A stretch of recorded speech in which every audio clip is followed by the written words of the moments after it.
बिस्मिल्लाहिर्रहमानिर्रहीम। ये मशहूर मक्का पाक का अलबैक, वहाँ पर मैं मौजूद हूँ और यहाँ पर मौसम बहुत ज़्यादा प्यारा है। और ख़ास तौर पर ये देखिएगा मेरे पीछे कितनी बड़ी बड़ी बिल्डिंग्स मौजूद हैं कि मुझे उसको दिखाने के लिए बहुत ज़्यादा नीचे कैमरा करना पड़ता है, फिर जाके वो मुकम्मल बिल्डिंग नज़र आती है।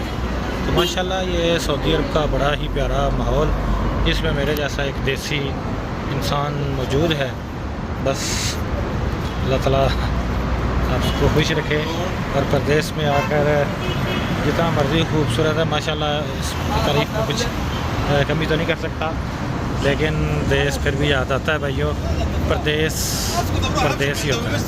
तो जी नाज़रीन, जब कभी भी उम्रा की सआदत हासिल करने के लिए सऊदी अरब आएँ, मक्का पाक आएँ, तो इसके खूबसूरत नज़ारे, इसके खूबसूरत पहाड़, इसकी इमारतें, इसकी शाहराहें, इसके खूबसूरत मनाज़र, इनसे भी ज़रूर लुत्फ़ अंदोज़ हों। अंदरून शहर, इसके अतराफ़ भी घूम कर देखें कि सुबहान अल्लाह, माशा अल्लाह, ये भी मेरे रब की कुदरत है, मेरे रब की कुदरत के नज़ारे हैं। सुबहान अल्लाह। अस्सलामु अलैकुम व रहमतुल्लाहि व बरकातहू।